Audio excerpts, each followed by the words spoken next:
If you want to publish a book, but you feel stuck, out of time, and you don't know what to do next, then it's time to finish the damn book. Here's your host, Susie Schaefer.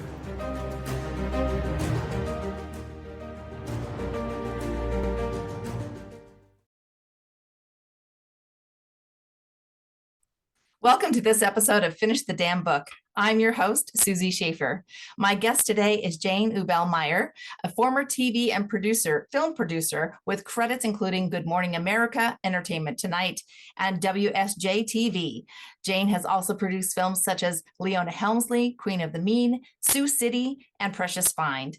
8 years ago, she founded Bedside Reading, a literary amenity providing books to guests in luxury hotel brands such as the Waldorf Astoria, Fairmont, Conrad, Taj, and Kimpton.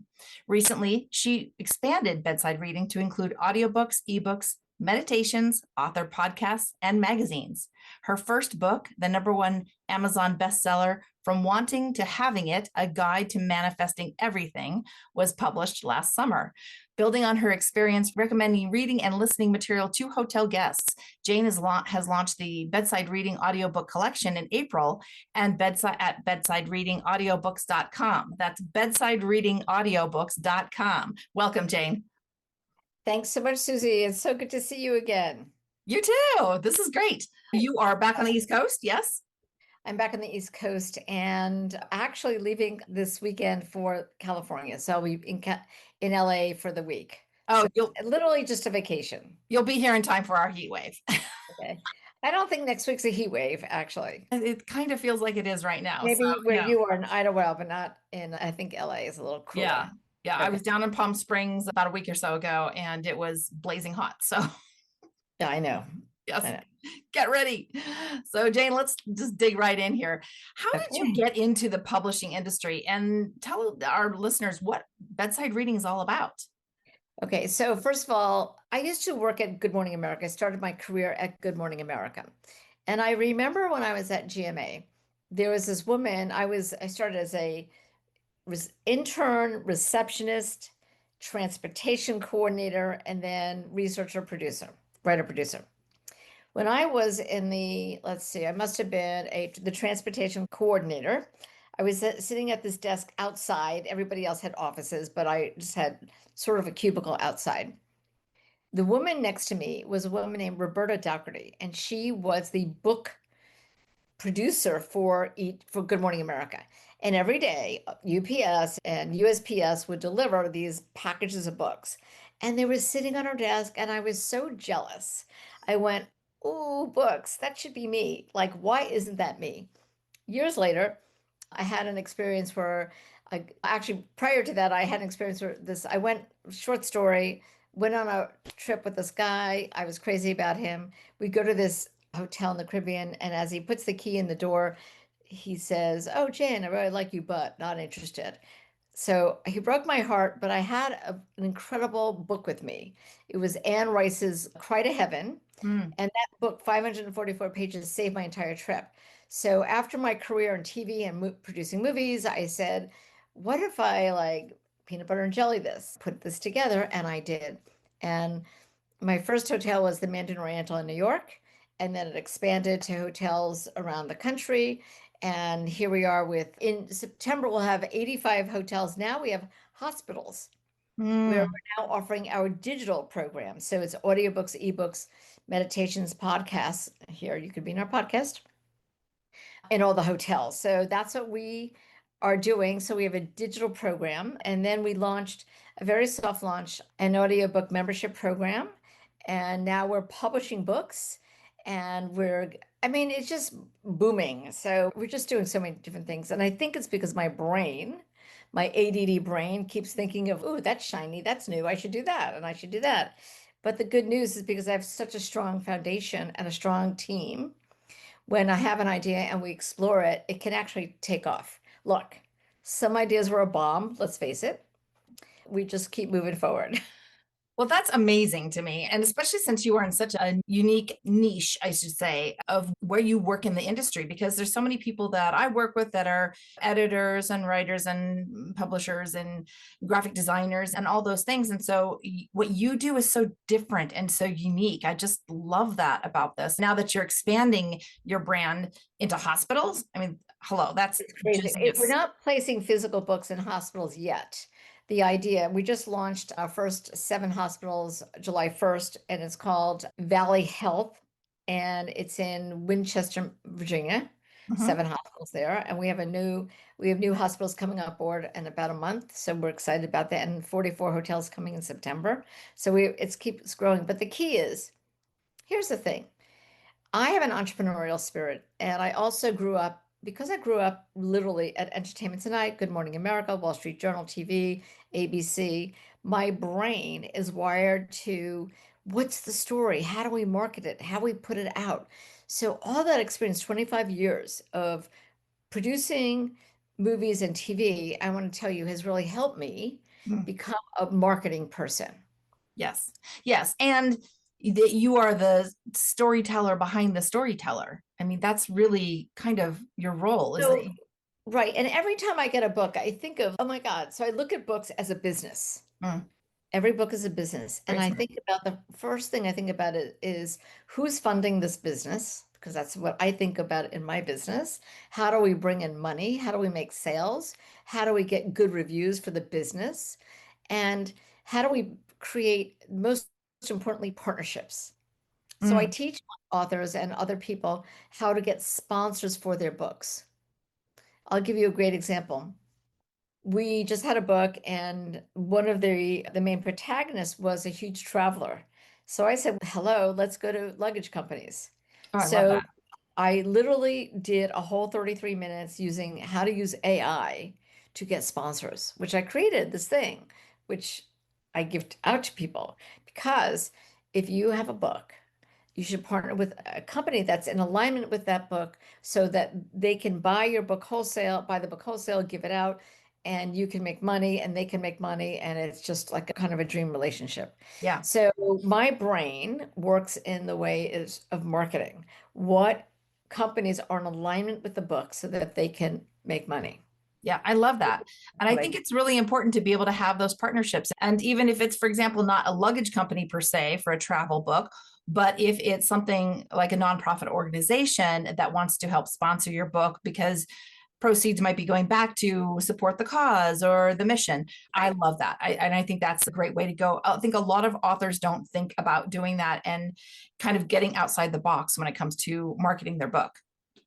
It's really true. We have a woman who wrote a book and she had kidney, I guess not dialysis, but she had, what do they call it when she had an organ donor, like Mm, a kidney organ, whatever. My brain is not working right now. But and she got involved with a kidney organization, a foundation who bought the book and so on and so forth. We have people that have worked with breast cancer mhm. awareness, Yep. where they wrote a book about their journey and now they're bringing funds not only to themselves, but donating part of the money to the breast cancer awareness organization. Exactly. And you don't need to be only in the breast cancer awareness world or a disease. There's so many wonderful things. Like even, and let's go back to the person is the travel book. There are these so many travel accessories now. Mm, It's easy to reach out to companies so that you could be a value to them and they could be a value to you. And it's not only money, it's about selling the book. So right. there's just so many ways to do this. Yes. But going back to bedside reading. So the biggest thing that I do all year round, it's my sweet spot, is why I leave. So you came to my house in Palm Springs. Mm, We leave Palm Springs April 15th. And what we do is we come back because in May, from May until October, we have something called the Hamptons. It's our bedside reading Hamptons program. So we have 5 or 6 weekends in the Hamptons that are very specific. Memorial Day, July 4th, August 8th, Labor Day, and then October 4th, which is the beginning of the Hamptons Film Festival week, where right. we place books into the hands of those people going there. Now, luckily, The beach communities in the Hamptons are very literary. A lot of celebrities, a lot of movie producers, a lot of TV producers, a lot of artistic people, and the media, they flood the Hamptons. So we want to see people in the Hamptons carrying around books. Yes. That's my job. And that's what we do. I love that. That's so fun. I It love is fun. And then during the year, the rest of the year, we're shipping books to the Kimpton Rowan in Palm Springs, or the Waldorf Astoria in Monarch Beach in Dana Point, or the Pier in New York, or the Conrad New York, or the Conrad DC. I mean, we have lots of ways to distribute books because you want any author, like I'm an author, right? I wrote a little book, 38 pages, not a biggie. We're going to talk about your book. Okay. Okay. I wish I had a copy in front of me, but I don't. I could go get one in a minute. But I have to tell you, the thing about being an author, you have to get in front of people that are sophisticated, that are readers, that like to read, and that are in book groups. So who are those people? If you really look at the demographics, those are primarily women. They're affluent, they're sophisticated, they're going to luxury hotels, and they're reading books. That's the core audience that we want to get in front of. Yeah. Yeah, I love that. So let's talk a little bit about your book. When you published From Wanting to Having It. Wait, can we stop so I can go get the book? Because I forgot to get the book. Yes, we're just going to pause for just a moment here. Pause? Okay. So I'm going to go ahead and just show what Jane's book looks like. Here it is. Da, da, da, From Wanting to Having It. Love, cash, career, and even parking spaces. Let's go back to the title because this is important. From Wanting to Having It, the non-freaking negotiable manifesting method. Love, cash, career, and even parking spaces. So my whole thing is when something is non-freaking negotiable. And I teach people how to manifest all the time. I mean, it's crazy, but it really works. So, and the book now is $1.99, the Kindle book. So it's $1.99. And I will tell you, if you read the reviews, they're authentic. I don't even know half of them. Some of them, you can't even have your parents on there giving you reviews. So that's not going to happen. All right. So let's just read a quick review here. Okay. This one is from, let's just go to this one from Kat Dunn. You have to wake up with that gratitude in your heart to achieve. What is it? NFN? NFN, the NFN, non-freaking negotiable. Non-freaking negotiables. The law of attraction is so very real. And I couldn't believe more than having to want it in your heart and the energy behind that universe, it meets and greets you with it. That's so cool. That's awesome. Okay, so you can get this book. Wait, so right below that, somebody wrote she read it 5 times. Did you see that? Right below it. That's so hilarious. Oh my gosh, I love that. So people, so get this book. It's $1.99 on Kindle, $6.99 paperback. It's on Amazon. Wait, and there's an audiobook too. Oh yeah, there's an audiobook too. So the audiobook, yeah. And if you have an audiobook membership, it's free. So yeah, check it out. From Wanting to Having It by Jane Ubell-Meyer. So I love that. So let's talk a little bit about because you've been in this business a long time and this is your first book. Okay. So what took you so long to finish the damn book? Well, first of all, the only reason why I wrote the book is because I'm an empath. So I figured if I'm going to work with authors, I better know how it feels to be an author. Yeah. So I took a course on publishing, and one of the assignments was write a book in 7 days. I went, okay. I had this germ of a couple of pages sitting in my computer for 10 years. So I pulled it out. I read it. I went, it's not bad. So what I did I literally put a Word doc, put the microphone on the Word doc, and I started like talking the book, and then it would type along with whatever I said, transcribing it. And I got to a point where I went, okay, I'm done. It was 38 pages. I'm done. And then I ran it through a friend of mine who's a proofreader and corrected. There was one mistake that she missed, but I didn't even bother correcting it. I didn't care, not thinking anything. And I'm an idiot and I should know better, but I designed the book cover in Canva. It took me 10 minutes. Yeah. It was a big nothing. Yeah.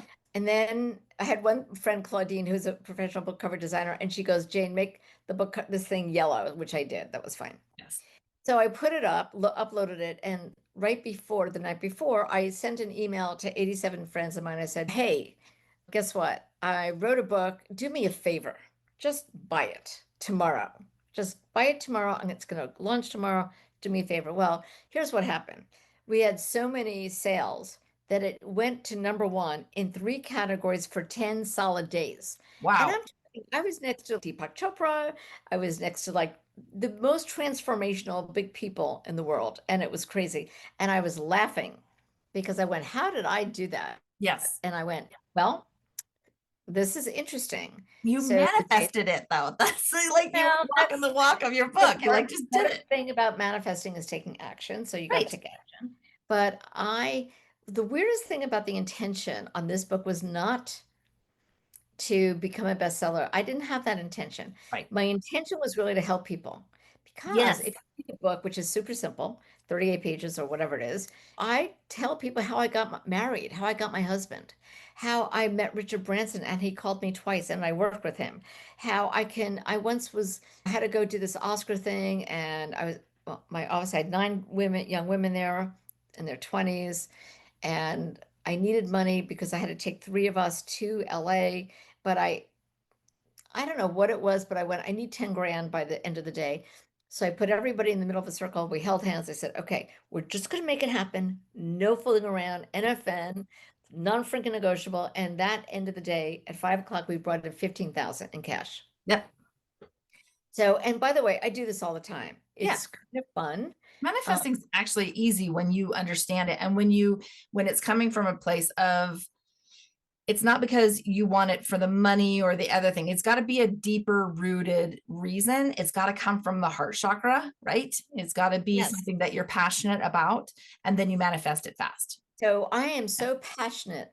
So let me just tell you something, what I found. First of all, book marketing is hard. There is Mhm. no question about it. Yeah. And there are tricks of the trade, which you and I both know, but you need to have somebody qualified to do them. Yes. Otherwise, you can bang your head against the wall. You'd be exhausted, overwhelmed, and crying because nobody's paying attention to your book. Yep. So here's like this funny thing I do. Ready? Am a very good soul. And I coach a lot of people for free. I don't know. People say, "Oh, will you talk to my friend? Will you talk to this?" And I just do it. And at the end of this, I said, "I don't know if you found this hour or 30 minutes valuable." And they always said, "Yes, whatever." I said, "Do me a favor, go on Amazon, go buy a book for $1.99. Can you afford that?" Yes. So I'm getting, Yes. weirdly enough, sales one by one, but only by the people that I'm really helping. And then I said, Right. and don't forget to leave a review. Yes, exactly. But see, that's great book marketing. And you're right. Like book marketing, like anything in publishing, I like to equate it to, we don't do our own dental work. So why would you try and publish your book alone? You have to have a team. You have to have, you have to have professionals to do this stuff for you. You can't just wing it. Now, granted, you did the whole winging it, but I did first of wing it. all, I did. yeah, But I know what I'm doing. but you knew what you were doing. Now, Right. the funny thing is that your book, the cover is very reminiscent of The Alchemist, the color scheme and everything. And it's really Wow. interesting. Yes. I did not even think of Check that out. I and will. big- I love that. Yeah, big shout out to Claudine Mansour, by the way, Mansour Designs, who she does a lot of our book covers and she's fantastic. She is great. So yeah, I mean, I think it's really interesting that color scheme is very similar to The Alchemist, Never thought of it. that is also a book about manifesting and your spirituality and all that stuff too. Right. And really you know, interesting. it's so funny. So there's a design on the cover of the book with lines like a sunrise. Mhm. And I thought of that as power. Yes. Like out. That's all I was thinking of. And then when I was in Canva, I was looking at the elements and oh yeah, this kind of looks cool. I And love I it. was flipping around with covers. First it was blue, then it was black. Then I went, no, I got to do red. And it was like a red orange because that was like fire. Yes. Let's do it. If it were a deeper red, and here's the thing, this coloring in covers is really important. If it were a deeper red, it would have been too reminiscent of the Japanese flag, for example, and maybe World War II. Right. So I'm glad that you went with the orangey red and the sun and all of that, because I think it's perfect. Yeah. Thank Okay. you. So regarding your journey and writing your first book, did you have any like aha moments or like, why did it take me so long to do this or anything like that? Because I'm with you. It took me, I was working in this industry for years before I actually published. I was like, yeah, I probably should do my own book. So think about this. My book sat in my computer for 10 years. Yeah. Right. 10 years. But it was the impetus was taking a course. I invested money in myself and I went, okay, Mhm. I just gotta go publish a book. And so I did. But here's what I found. Yeah, I did it in 7 days. Yeah, That's number one. that's That amazing. was like amazing. Number two, I do know what I'm doing. So that to me was really satisfying because it was number one for 10 days in a row. And I have the screenshots to prove it. Yes. So, the dates. So that was exciting. I don't know. I think that the aha moment was that I am now, this is weird. I am now a number one best-selling author for the rest of my life. Yes. I love that. That was like, wow, I didn't realize that. So now, when I booked on TV, which I have been, and when I booked, whether it's podcasts or interviews, she's an award-winning TV and film producer and a number one best-selling author. Yes. That's pretty powerful. Yes, it is. Okay. That's Now, marketing was content. okay, so was I in the New York Times? No, I was not. Nobody's asking. I'm No. not saying. I didn't say it was Amazon. I said the number one best-selling author, Right. and that's the truth. Yes. So I'm using this. My aha moment was really after the fact when I went, okay, wow, look at this. I'm now a best-selling author. Yes. So And I think too that there's too many people that give so much weight to the New York Times bestselling author stamp. And I'm like, okay, it's virtually impossible to get, first of all, unless you have a huge platform and it's expensive. and And a very big budget. yes, so I just tell people, I'm like, okay, I get that's a goal for you. Super. Where you're starting out as maybe a little fish. You probably Right, aren't going to get there right away. So you got to do the homework, right? right. But And there's no shame in saying I'm a number one best-selling author right, because you are. And right. So that's part thank of you. why I do the work that I do for authors. Yeah. And I have to tell you, it is a badge of honor because I did work it. It's authentic. I did not use AI, Mhm. but there's nothing wrong with using AI to structure a book or to put the table of contents in or to help with your thoughts about it. But the writing really needs to be your own and authentic. This is my feeling. Yes, and I love that you just went down that rabbit hole because this is a conversation I love to have with multiple people in different areas of the Okay. industry because I think there's too much emphasis on AI. And yes, AI can play a role, whether it's flesh out a character, it can be great for editing, maybe especially a sequence where you're stuck. Like you said, a table of contents, all those things, they definitely have a role, but creating the actual content needs to be a human Authentic and your doing own. it. Right.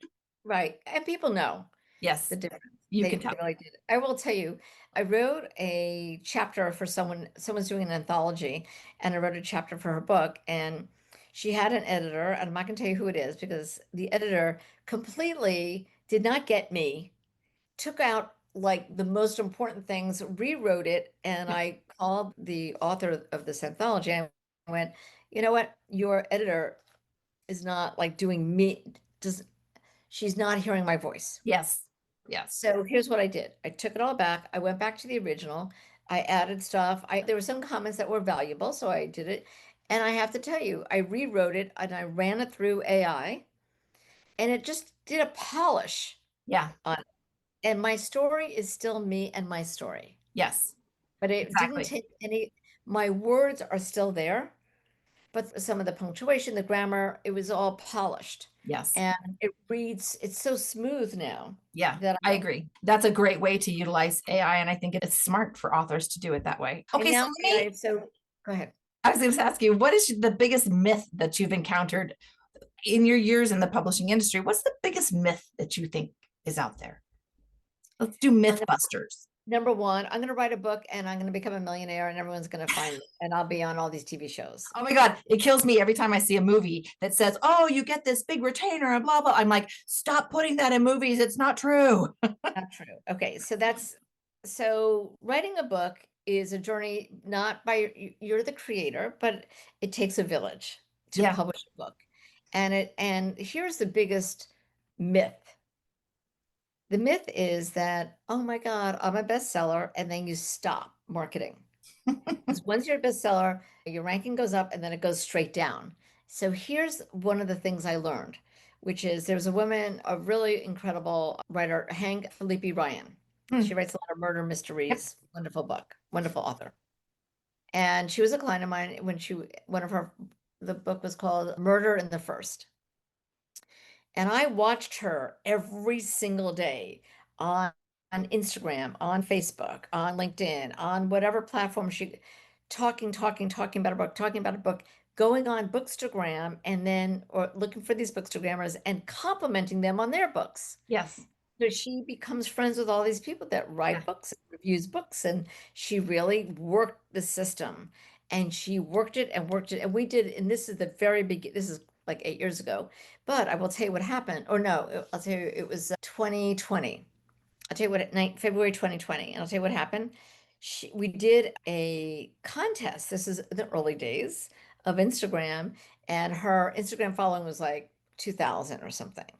And we did a contest, and after that contest, it jacked up to like 5,000. Wow. And that was in the early days. So I went, okay, there's something here.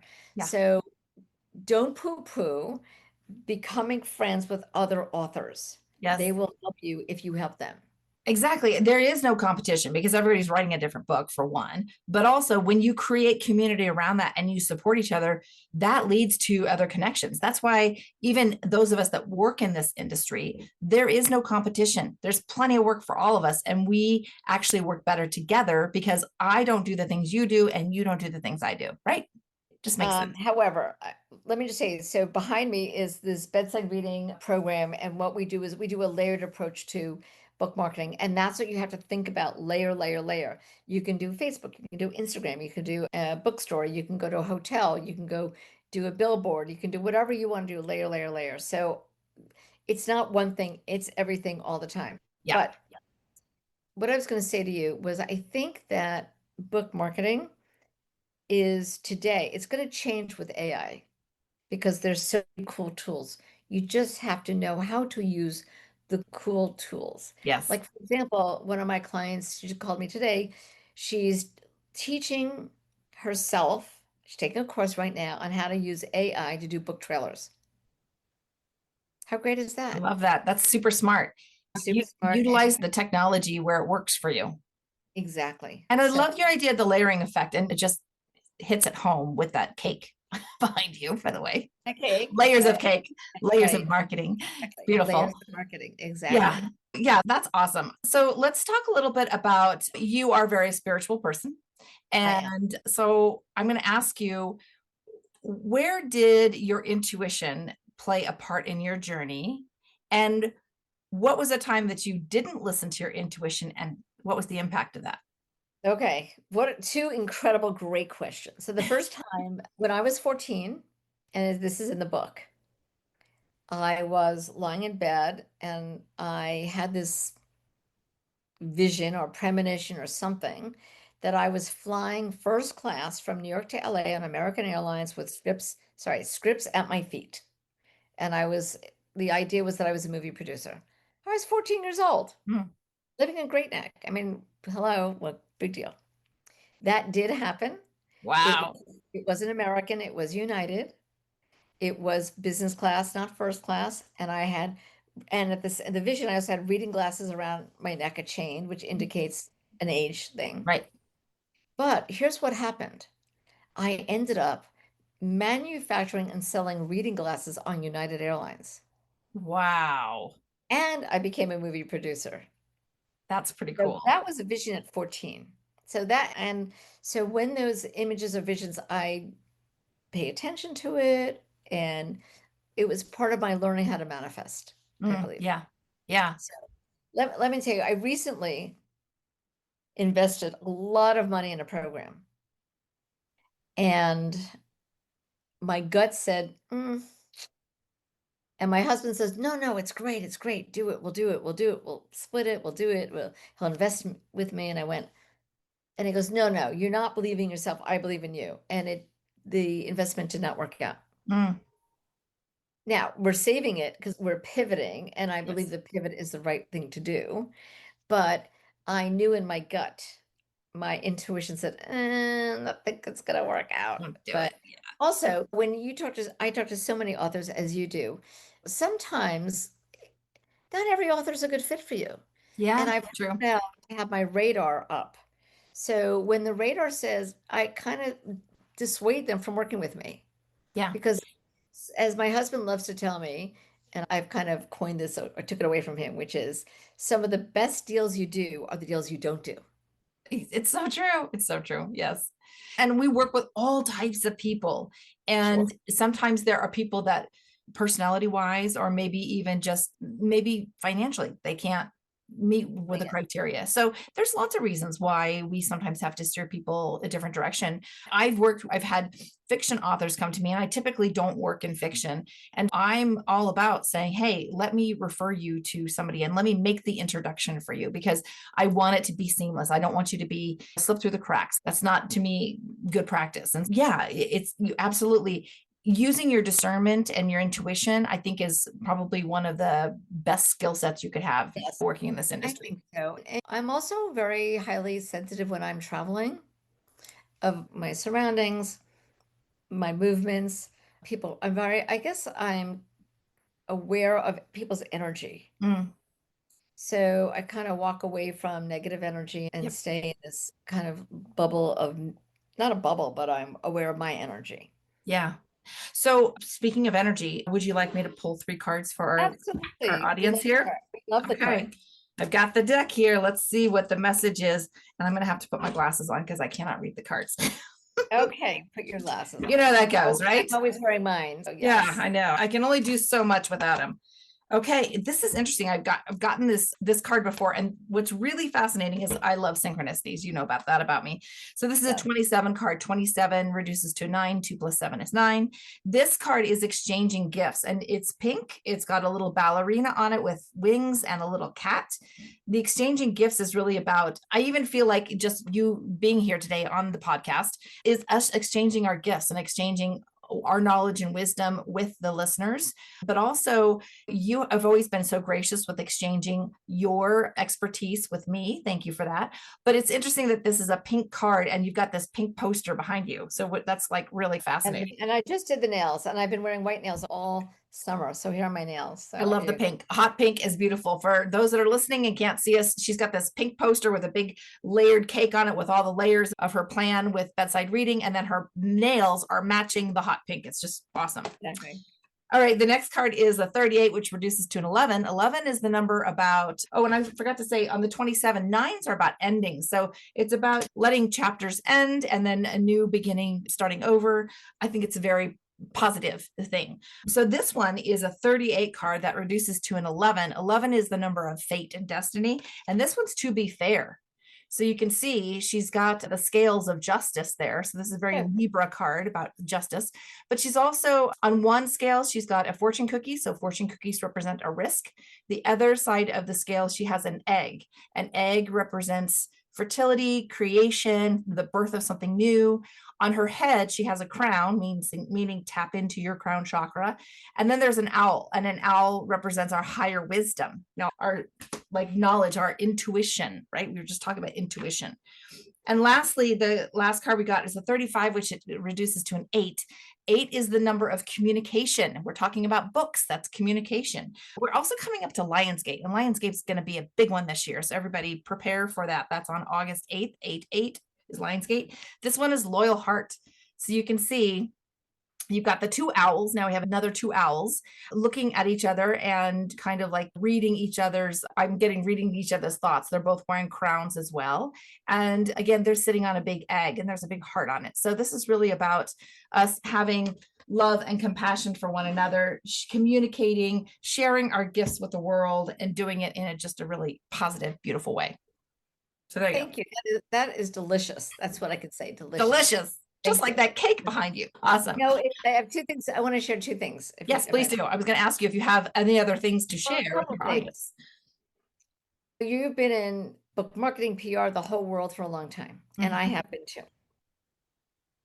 Something occurred yesterday, and it's been on my mind. There's an author that has been kind of like, he's got a really crappy book.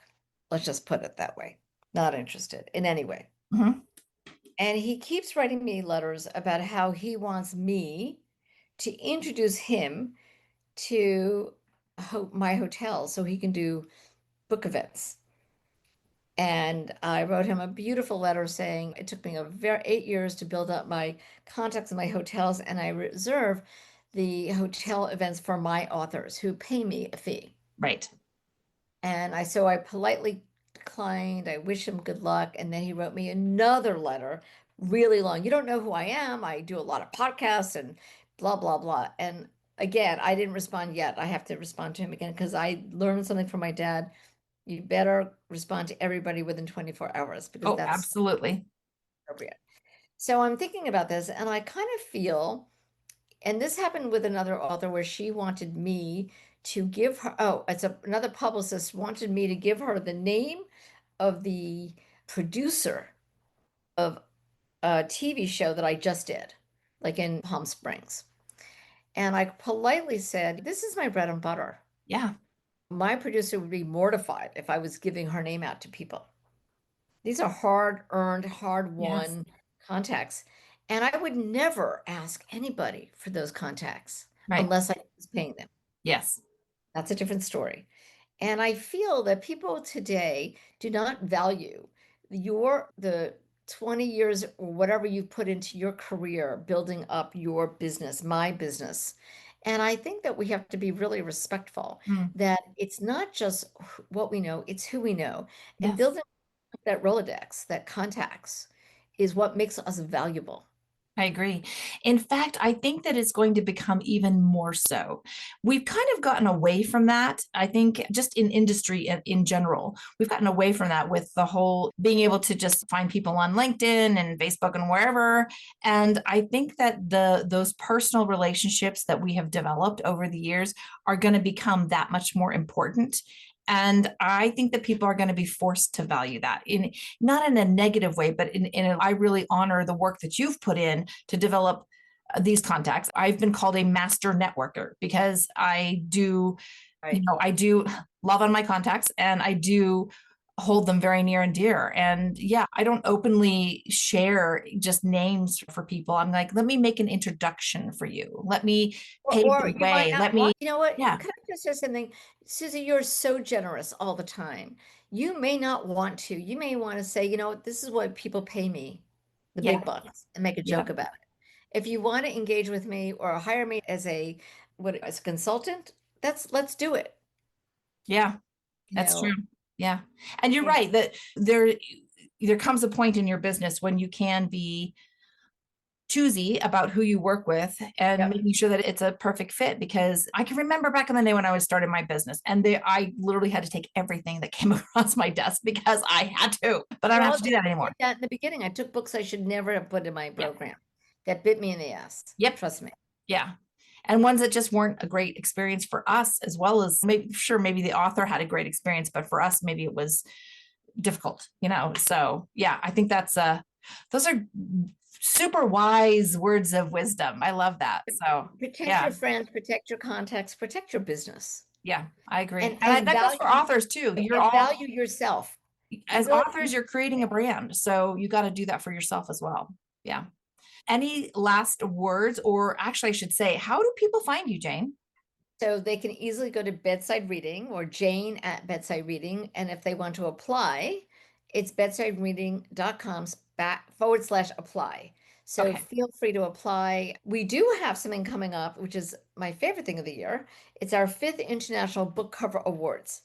Ooh, And what it is, it's $89, and we promote the book to 60 countries. wow. Thousands of people vote on their favorite book cover, and then we create a folder with social media that the authors can use again. And then the winners in 7 categories get a $6,700 program from me. That is an amazing I offer. know, it's Yes. crazy. Okay, people go check that out. That's just Okay. incredible.